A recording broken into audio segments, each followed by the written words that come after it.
Assalamualaikum warahmatullahi wabarakatuh. Ketemu lagi dengan saya Wicaksono Febriantoro dalam seri Teknik Pengawasan PDKT. Kali ini kita akan diskusikan belajar bersama tentang pelabelan. Seperti kita ketahui, PDKT itu sebenarnya cuma dua hal. Pertama, kesesuaian pelabelan, yang kedua, kebenaran kuantitas.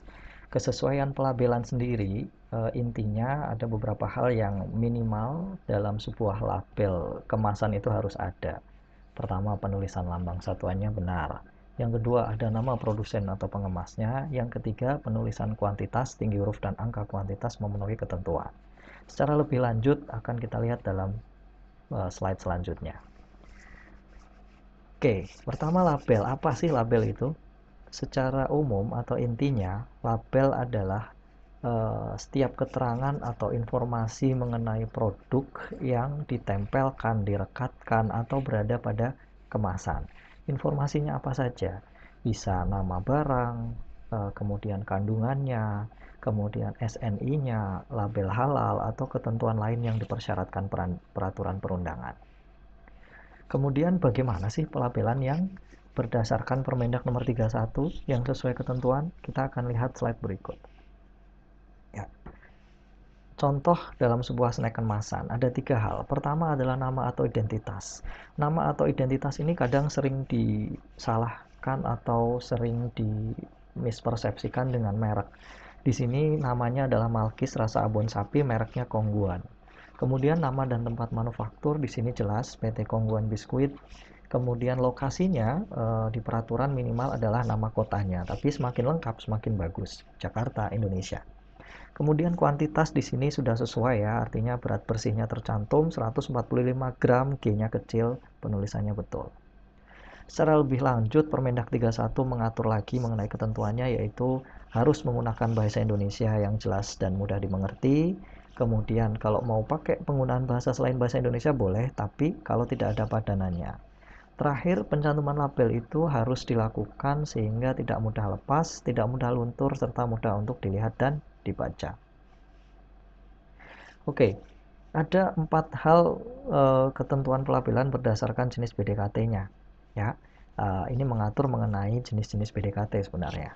Pertama, BDKT berat atau volume.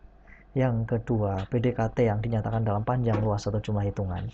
Yang ketiga, BDKT padat dalam cair, misalnya sarden, koktail buah. Yang terakhir adalah gas cair. Oke, kita akan lihat contohnya.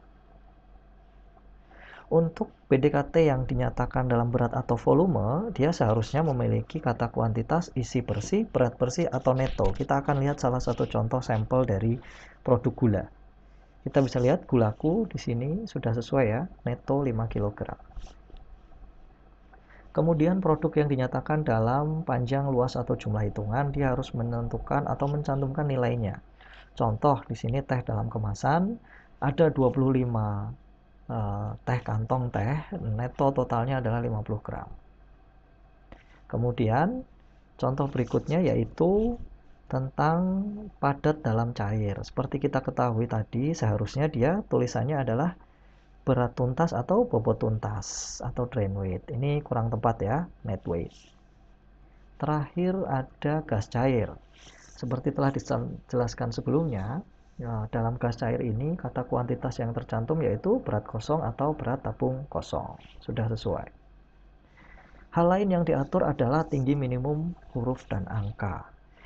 Ini perlu diatur supaya produsen tidak sembarangan dalam membuat kemasannya. Artinya supaya membuat kuantitasnya mudah dilihat sesuai dengan beratnya. Contoh, tidak mungkin produk yang beratnya di atas 1000 gram tapi dia tingginya minimum akan sangat kecil. Ini akan sangat menyulitkan bagi konsumen dalam memilih suatu produk.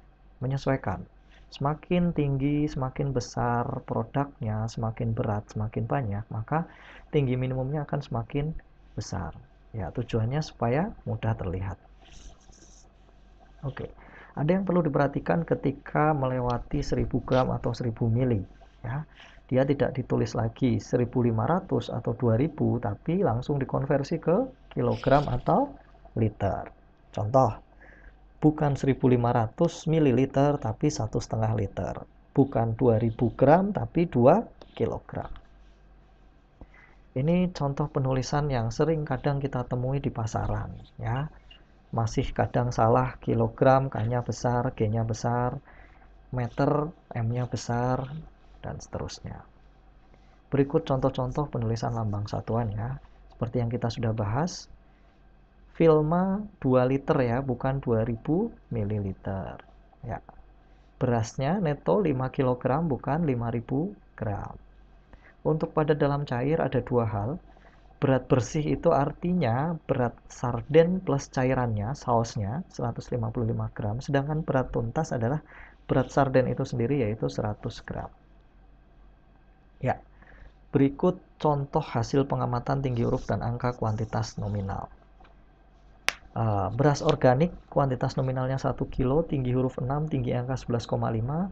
Menurut peraturan minimal 4 artinya sesuai. Ya, minimum itu artinya kalau lebih boleh, kalau kurang ya nggak boleh. Untuk progizi 250 gram, tinggi huruf 2,36, tinggi angka 2,91, sedangkan minimumnya seharusnya 4, maka ini menyalahi ketentuan. Baik, terima kasih. Sekian pembelajaran pelabelan PDKT. Kita akan ketemu lagi dalam sesi pembelajaran berikutnya. Assalamualaikum.